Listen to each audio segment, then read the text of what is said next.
Okay, so WrestleMania 35 was last night, and yeah, I know again I'm late on these things, but the nature of my job means I can't be up at 5 o'clock in the morning doing this, unfortunately. Um, so anyway, overall, the show, uh, my picks obviously were a little off throughout everything, but I think a lot of that was just sort of based on, well, last year it looked like they were going to start doing some things differently, and then they really didn't. They got cold feet, and I just expected more of the same this year, but thankfully that proved to be a little bit different. Starting things off, we have the WWE Cruiserweight Championship match. This was on the kickoff show. Buddy Murphy versus Tony Nese. Early on in the match, Murphy got kind of a nasty cut right over his eye. I don't know if it was either after Murphy flapjacked Nese over a corner turnbuckle at one point, and I wonder if maybe he got caught there, or Nese hit sort of a cartwheel off the apron and punched Murphy. It may have happened there, so I'm not entirely sure. Nese countered a swinging DDT and hit a suplex into the turnbuckle. Eventually, there was some stuff on the outside. Murphy had his little corner super kick and then hit another flapjack. He hit a Murphy's Law and only got a 2 count. Eventually what happened was Murphy went for his jumping knee, but Nese caught him, German suplexed him into the turnbuckle, and then hit the running Nese for the 3 count and the victory. So Tony Nese is the new Cruiserweight champion. At least I had that one going for me.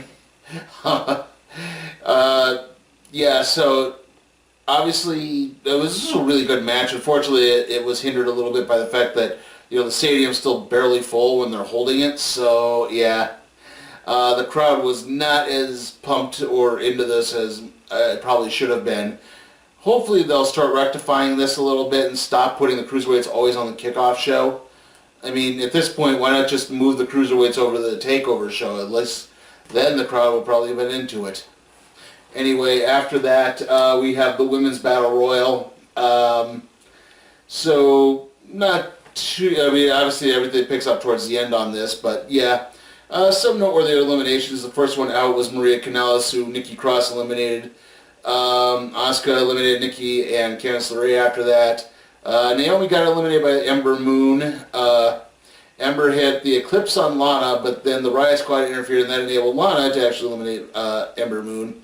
The Riot Squad eliminated a whole bunch of people, including Kairi Sane, Lana, Dana Brooke actually eliminated. Ruby Riot. Sorry, Liv Morgan and Ruby Riot. How about that? Eventually, everything got down, and the last 3 were Sonya Deville, Asuka, and Sarah Logan, the probably surprising of the bunch.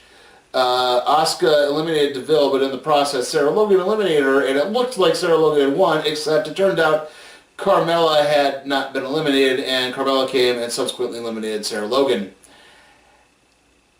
I'm not entirely disappointed with Carmella winning exactly, and she's certainly a capable enough worker, and again, maybe this results in another push. I don't know, but the only drawback I would say is this was pretty much the exact same way the match last year ended, as I recall. Bayley thought she had won, only for Naomi to have not been eliminated. So, yeah, I'm not entirely sure about that one. And so, if you recall my predictions video, I said I wasn't that there had not been a Raw Tag Team Championship match announced, but I picked the Revival to win if there was one. Well, there was a Raw Tag Team Championship match. The Revival against Kurt Hawkins and Zack Ryder. Really good, kind of old school tag team match, and obviously when you're doing that with the Revival, I mean, Dawson and Hawkins opened up. Ryder eventually got tagged in, did most of the work, and the Revival are so good at just doing that. Like I said, the old Arn and Tully, Anderson brothers maneuvers where you just cut the ring off and you isolate the guy and beat him up. Ryder eventually got out and managed to get the tag to Hawkins. Hawkins actually hit a Pele kick on Wilder. Ryder, and there was a really big bit where Ryder suplexed Dash Wilder out of the ring. Wilder hit a swinging DDT on Ryder. Hawkins speared Wilder. Dawson then came in and hit a brainbuster. All of that happened on the outside of the ring. Dawson rolled Hawkins back into the ring, and Hawkins snookered him into a small package for the 3 count of the victory. Well, they used to be the Major Brothers. Hawkins and Ryder are now the Raw Tag Team Champions. Overall, this was an entertaining match, and it's nice to see Kurt Hawkins finally break his losing streak, but unfortunately it's like at the expense of the Revival and them losing the championships now, and well, you gotta wonder how long they're going to be in WWE, because they've been vocal in their disgust of how they've been treated, and yeah, I don't know, maybe this placated them enough that they signed an extension, but you can't be entirely sure. And after that, we have the Andre the Giant Memorial Battle Royal. There was no Kevin Owens, so my pick was already off on this.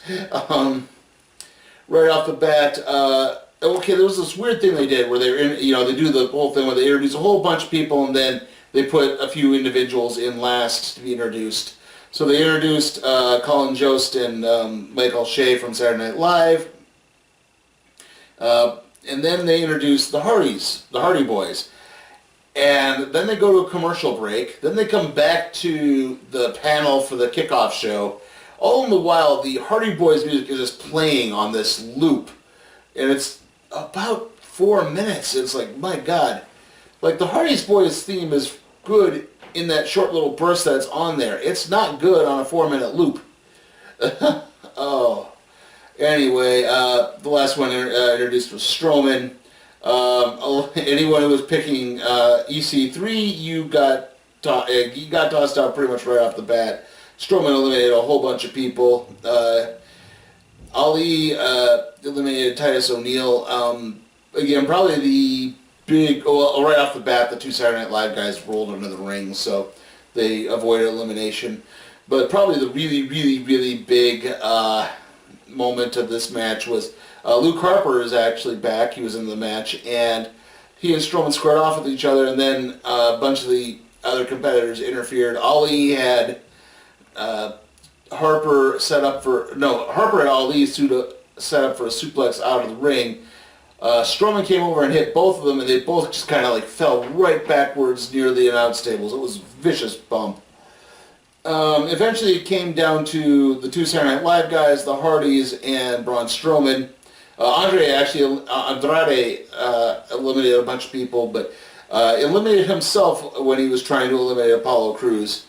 So like I said, it came down to the Hardys, Braun Strowman, and the 2 Saturday Night Live guys. The Hardys had Strowman in a predicament. The Saturday Night Live guys came out to try to help. It did not work. The Hardys were subsequently eliminated, and then the two, particularly Colin Yost, tried to reason with Braun Strowman, even bringing out a therapist who looked like Chris Masters to try again to reason with everything. It didn't work, and they were subsequently eliminated. Braun Strowman wins the Battle Royal. This had its moments in it too. Again, I thought Strowman was just a little too obvious a pick. I thought once again the Saturday Night Live guys got involved, you think, oh, they're going to distract him or something and allow someone else to win. But no, I guess they decided to buck those expectations. Okay, so moving on to the show proper now, we had a bit where Alexa Bliss introduced Hulk Hogan. And then Paul Heyman came out and he said because Brock Lesnar wasn't going to be in the main event that they were going to be heading off to Vegas quickly anyway, so he demanded the Universal Championship match to start the show rather than end it. So really early on, Lesnar attacked Rollins right as he entered the ring. He had an F5 on the outside of the ring, threw Rollins over the announce table repeatedly. Eventually they got back into the ring. The bell eventually rang. Rollins hit Lesnar hit Rollins suplexes after multiple times. Rollins had a giant welt on his back as this happened. Eventually, Rollins fought out of an F5 and sent Lesnar into the ref, which knocked him out of the ring. That enabled Rollins to hit a low blow, and then 3 consecutive curb stomps for the 3 count of the victory. The reign of terror is finally over. Brock Lesnar is no longer Universal Champion. Thank goodness. I guess now he can go to UFC and get beaten by Daniel Cormier because Brock Lesnar's not that good an MMA fighter. Anyway, like I said, overall the match was all right. It planned its story out appropriately, but it's like I said, it's just refreshing to get the belt off Lesnar. After that, we had AJ Styles versus Randy Orton. Right off the bat, Orton was going for trying to hit the RKO out of nowhere. At one point, he did a really cool move where he used the ref to kind of run some interference and then enabled him to poke AJ's eye. Styles hit a phenomenal forearm to the outside of the ring a couple of times. The Styles fought out of the Hangman DDT and locked on a calf crusher. Styles went for faked the forearm as Orton went for the RKO, but Orton came back, fought out of a roll up, and then hit an RKO out of that. Styles, but only got a 2 count. Styles hit top rope, fought out of the top rope RKO, hit a Pele kick. Styles then hit phenomenal forearm to the outside of the ring. Styles then hit, he hit another phenomenal forearm for the 3 count and the victory. Not quite the show stealer I thought it was going to be. Overall, it was an alright match. Unfortunately, the crowd itself had kind of turned on it because the way the set was, set, there were some lights on some of the supporting posts to the big display on top that protects the ring in case of rain. And apparently there were some lights on that were blinding some of the fans. They didn't turn them off until the middle of that match, so once that happened, everyone was quite pleased. And after that, we have the Fatal 4-Way match for the SmackDown Tag Team Championships. The Usos put the championships on the line against the Bar. And yes, someone's doing laundry, unfortunately. You're going to have to deal with the noise. The Bar, Nakamura and Rusev, and Aleister Black and Ricochet. Overall, kind of your bog standard Fatal 4-Way match. This was one pinfall to the victory. This wasn't an elimination style. Probably the big high point of the match was Cesaro putting Ricochet in the swing and swinging around a good, I lost count, but it went on for about 2 or 3 minutes, that swing. Overall, the Usos came in and hit the Uso splash on Sheamus for the 3 count of the victory. Like I said, a pretty bog standard Fatal 4-Way match, not horrendously spectacular. I mean, good spots overall, but nothing really to write home about. I mean, at least the Usos finally get a WrestleMania victory, which I don't think they ever got because they'd only been on the pre-show and they'd only been on the main show one other time before this, and they lost both of those. So, yeah. After that, we have the Falls Count Anywhere match, The Miz and Shane McMahon. Shane came out and he demanded to be introduced on 3 different times so that the announcer got his introduction right. Right off the bat, Miz and Shane were brawling on the outside. Shane got just enough of an advantage to set Miz up on the announce table to hit his elbow, and it's at that point that Miz's father, George Mizanin, interfered, and Shane grabbed George, hit him a couple of times. Miz got angry, went after Shane. They fought into the crowd. They fought into this technical area. Miz tossed Shane in the LED post. At one point, they fought where the camera stand is, and Miz sort of back body drops in. Shane was supposed to land on top of this golf cart, but he missed. And so he skidded across the top of the golf cart and went right down on the concrete. Eventually they fought onto this camera platform. Shane began to beg Miz off and apologize for everything that had happened. Miz wasn't having it. Anyway, he grabbed Shane, suplexed both of them off of the camera stand to the collapsible cardboard box thing they always have with those things. However, in the midst of that, the way they landed, Shane happened to have the pinning advantage, and so Shane pinned Miz for the 3 count of the victory. So that's how Shane won. I thought there was going to be some other interference involved, but no, at least that sort of indicates that this feud is probably going to continue on for at least a while. Okay, our next match is the Fatal 4-Way match for the Women's Tag Team Championships. Bailey and Sasha Banks versus Natalya and Beth Phoenix versus Nia and Tamina versus the Iconics. Paige was the special guest commentator for this match, and again, this was single fall. This was an elimination style. basically, a lot happened in this. I would say Beth Phoenix and Natalya really worked most of the match. The Samoan Slaughterhouse, that's Nia and Tamina, did very little. I mean, they would get tossed out a couple of times. Like at one point, they were going to do sort of the Usos splash, but that got broken up. Anyway, the Iconics kind of also played to the outside a little bit. They would get involved. For one thing, they actually had a great entrance. They came out both dressed as Maleficent, so they had that. Like at least it was kind of memorable there. The Divas of Doom, that's Beth Phoenix and Natalya. That was their old faction name when they were a regular team. Hit the heart attack on Billie Kay for a 2 count. Natalya locked on a double sharpshooter on Bayley and Sasha. Sasha actually went to tap, but Bayley reached out and grabbed Sasha's hand to prevent that from happening. Eventually what happened was Beth Phoenix got in position to hit a top rope glam slam, but Billie Kay blind tagged, and Peyton Royce broke the pin after that. Blind tagged, I think it was Beth Phoenix. They hit the glam slam on, I'm pretty sure it was Bayley. Yeah, it was Bayley. And because of that, Billie Kay rolled in to get the 3 count. So the Iconics are the new women's tag team champions. A little bit of a surprise here in the sense that, again, I didn't think they were going to take the belts off Sasha and Bayley so quickly.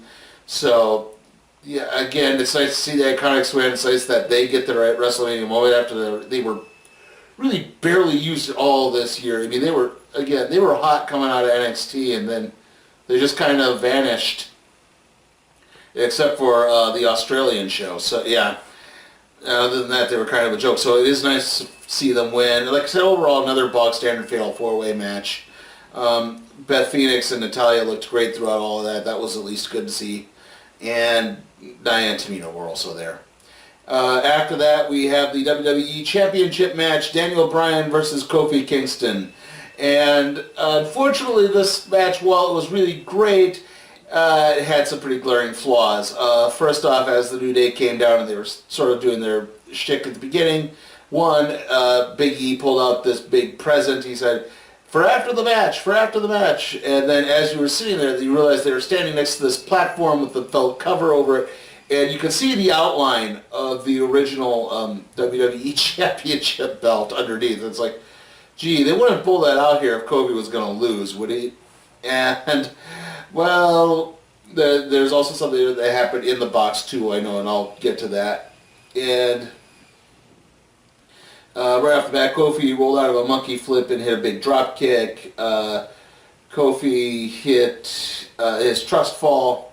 Bryan came back and immediately worked kind of a ground and pound submission angle. They locking on a surfboard, locking on arm bars. Bryan hit a top rope knee drop on Kofi, who was draped over the second rope. Kofi tried to counter a flying knee, but Bryan locked on a Boston Crab. Bryan did a lot of bear hugs. Kofi bought out a lapel lock attempt. Kofi countered a super kick into a reverse brainbuster and only got a 2 count. Bryan did eventually hit a flying knee. There was a start. At this point, Rowan inserted himself into the match, and the New Day came and they hit Rowan with the up, down, down on the outside of the ring, and that enabled Bryan to hit his flying knee and then lock on a bell lock. But Kofi managed to fight out of that. Kofi eventually fought out of, maybe he dodged another flying knee, I can't remember, but he had he got a quick Trouble in Paradise strike for the 3 count of the victory. So yes, Kofi Kingston is the WWE champion now. Again, kind of a finally, again, picking wise, like I said, I after last year's WrestleMania, which had some good moments in it, but overall, it just had that kind of cynical edge, especially in the main event. That, again, sending people home happy actually seemed to be the idea for this show. That's why I was kind of, yeah, anyway. So the present that they gave him was shirts that said, New Day, New Champ. And these shirts were already available on WWE.com. And just as about the halfway point of the match, if you were going to the WWE shop, they basically spoiled the ending of the match. although they spoiled the ending of the match at the beginning when you could clearly see the outline of the original championship belt, which, yes, that was under the felt. So, yeah. Again, though, overall, this was a really entertaining match, really well done, so I'm not picking on them for that part. That's just kind of a minor nitpick. After that, we had the United States Championship match, Samoa Joe versus Rey Mysterio Jr. Rey was medically cleared to compete. That being said, there wasn't much to this. Joe hit a big boot right after the bell. Rey came back, hit kind of a swinging DDT, got Joe set up for the 619, hit the 619, went to drop the dime, but Joe dodged out of the way, locked on the coquina clutch, and Rey passed out. And I wonder if this was done basically to compensate for Rey's injury. I don't know. Oh, because the next match after that went really, kind of the next few matches after this kind of went long, but you don't know if this was just cut for time or was this cut for the injury. But yeah, kind of painfully predictable there. And that leads us on to our next match, Roman Reigns versus Drew McIntyre. Reigns right off the bat hit a Samoan drop.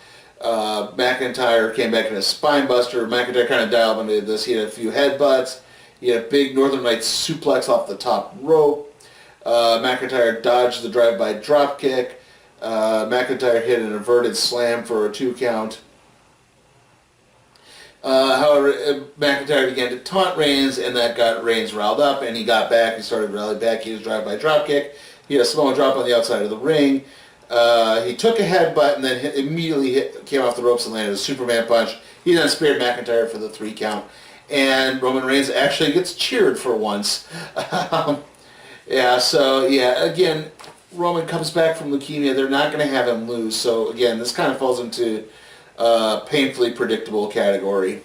And then right after that, I'll round things off for this little bit here, that we had the Elias segment. We had multiple Eliases. We had 2 Eliases on the jumbo screen, one playing piano, the other playing drums. And they're starting to work on a song, and then they get interrupted by footage of the 1932 World Series and Babe Ruth calling a shot, and then John Cena's music hits. But not John Cena's current music. My Time Is Now. Not that song. No, they brought back Word Life. The Doctor of Thugonomics returned. Yes, rapping John Cena. He came out, ran down Elias, and then hit him with the FU. He worked FU into his rap. So, yeah, it was at least entertaining. I mean, obviously it was done to pad things out, but, yeah, again, it was entertaining. You got your John Cena moment. No Undertaker moment for this match, for anything, though, so this is probably the first time The Undertaker has not worked WrestleMania since WrestleMania 2000, I want to say. I can't remember if there was another one in there. Oh well. Okay, our next match is the No Holds Barred match, Triple H versus Batista. If Triple H loses, he has to retire. During Batista's entrance, he had this entrance where he came out of a big car. He did his whole shtick, and then gets into the ring and falls flat on his face, tripped on the second rope and fell flat on his face. And they're like, obviously he's just really excited to be back into the WWE ring. Anyway, Triple H got a Mad Max Fury Road entrance, and right off the bat they went to the hardcore pretty quickly. They were brawling on the outside. Triple H grabbed a toolbox and hit Batista in the shoulder with it. Triple H grabbed a chain and whipped it and choked Batista whipped and choked Batista with it. He got a pair of pliers and he pinched Batista's fingers into it. He then grabbed a needle nose pliers and removed Batista's nose ring, his clip-on nose ring. Anyway, Batista fought back. Basically hit Triple H on the announce table a couple of times, or back suplexed him on on 2 of the announce tables, and then set the ring steps up to try to do a Batista bomb off of the ring steps onto an announce table. Triple H back body dropped out of it. Triple H got the sledgehammer out. Batista fought out of it a couple of times. The big high point of this match was Batista trying to set up some type of move. I forget what he was trying to do, but Triple H fought out it. Powerbomb Batista onto the ring steps, which had been set up in the ring. and then hit a pedigree, but only got a 2 count out of this. And at this point, Ric Flair showed up and got another sledgehammer in the ring, gave that to Triple H. Batista had a sledgehammer of his own, and they went through, and Triple H hit Batista and hit the pedigree for the 3 count and the victory. Overall, good match in the sense that I told the story. It did go a little too long because there was a few dead spots where they were just catching their breath. And again, I just don't understand bringing Batista back just to have him lose like that. That doesn't exactly, like, maybe at least give him like one more match in that opportunity to win or something. It just, again, to have him lose straight away and, now Triple H can work this, again, maybe don't throw in the retirement angle, just have it be a match and then maybe lead people to believe that there would be something involved in that. But other than that, though, the match was all right. Anyway, the next match after that is Kurt Angle versus Baron Corbin. Angle hit a big belly-to-belly suplex right off the bat. Corbin landed a huge punch. Angle hit 3 German suplexes. He had an angle slam, but Corbin got to the ropes. Angle hit another angle slam and locked on the ankle lock. Corbin got to the ropes again. Corbin hit a deep 6. Corbin sent Angle into the turnbuckle and kind of mocked the fact that fans wanted to see John Cena versus Kurt Angle for Angle's last match by doing the... But eventually Angle fought back. He had another angle slam, went for a moonsault. Corbin managed to dodge that and then hit the end of days for the 3 count. Corbin mocked Angle as he went back up the ramp, and Angle got left back in the ring, and he got on the mic. He said, no, don't be upset. I lost. It happens. And, I just, thank you for, he thanked everyone for being there for his last match, and he asked to be given the "You Suck" chant one last time as he left. So they did. Like I said, a little disappointing in the sense that, you think Kurt Angle maybe deserved a little bit better. I mean, unfortunately, it's like you could tell also he can't really go anymore, so it wasn't going to be a long match, but you think he at least deserved a win. Anyway, after that, we had the Intercontinental Championship match, Bobby Lashley versus Finn Balor. Bobby Lashley apparently tried to counter Finn Balor's demonness by donning yellow contact lenses. The demon came out. Balor hit a big spinning heel kick. He hit his coffin drop kick. They brawled to the outside. Balor hit the suicide plancha. Lashley came back. He had a big spine buster. At this point, they got back into the ring. They started to get back into the ring, and Leo Rush distracted Balor and then enabled Lashley to spear Balor through the ropes all the way to the Rex German announce table.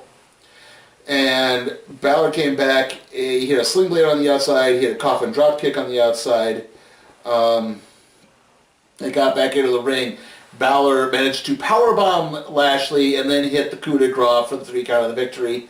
Again, this one was it was even less surprising in the sense that again, they wouldn't have Balor break out the demon to have him lose. So yeah.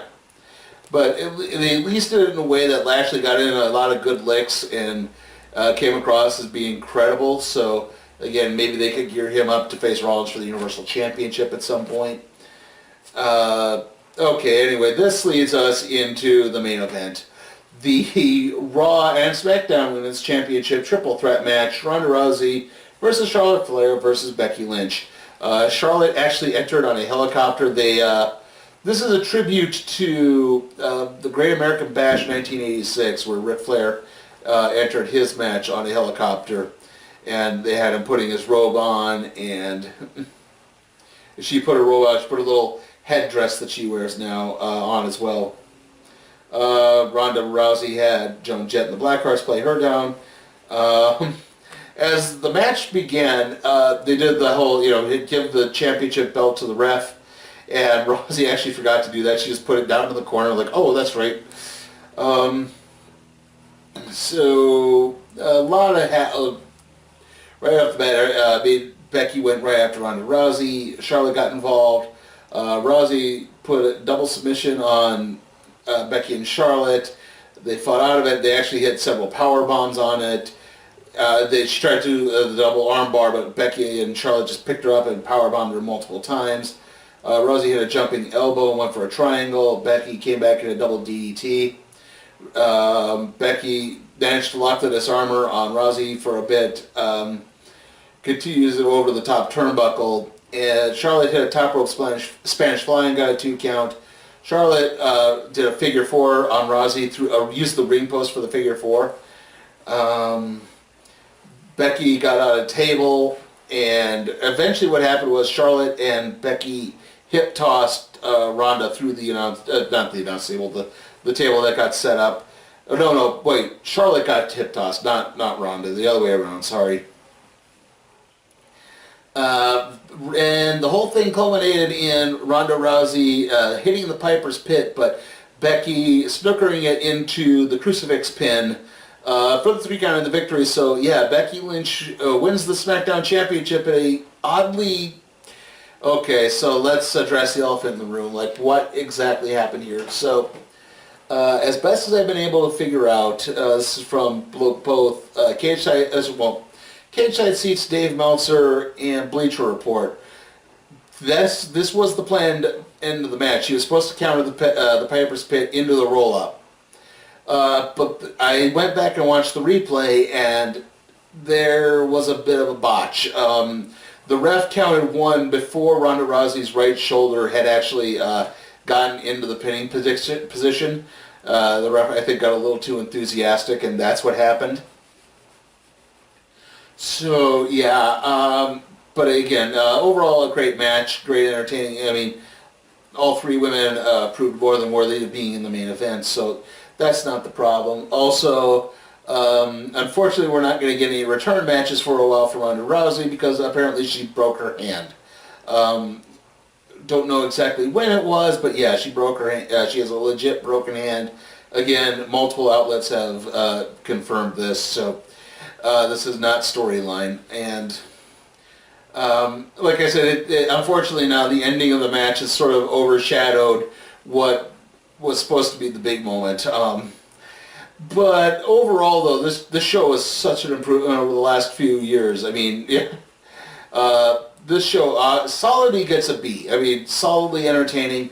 Not all the greatest matches in the world, again, but results people wanted to see. People left happy for, again, the first time in a long time at WrestleMania. So hopefully they can carry this momentum through the Raw and SmackDowns and, through the rest of the year even. We can finally get some new matchups out of this. We can finally get some new blood into this. Don't see much in the way of NXT call-ups coming up on the Raw after Mania here. I mean, the only ones I can maybe think of was the tag team, like the Street Profits, and maybe the Sky Pirates to help bolster the women's tag team division, but yeah, I mean, I'm not entirely sure on that. So, like I said, overall I'm giving this a B. The next video is going to be the Hellboy review. Sorry, I'm petering out towards the end here. Like I said, the next video is going to be the Hellboy review. After that, it's going to be the Curse of La Lorna. And the next wrestling show is on May 19th for Money in the Bank. May 19th. May 19th.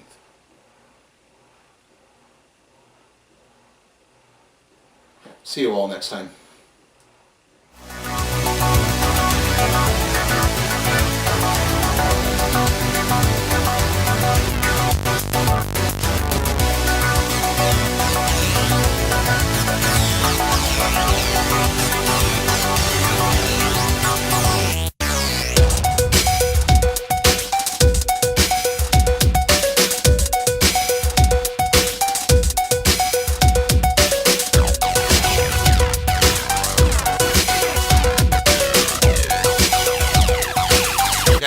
Are you tired of me constantly talking only about WWE and NXT? Want to see me expand my wrestling coverage? Check out my Patreon at Sleepy Time for Cat Productions. Also, remember, if you like the video, give it a like, share, subscribe, and ring that notification bell.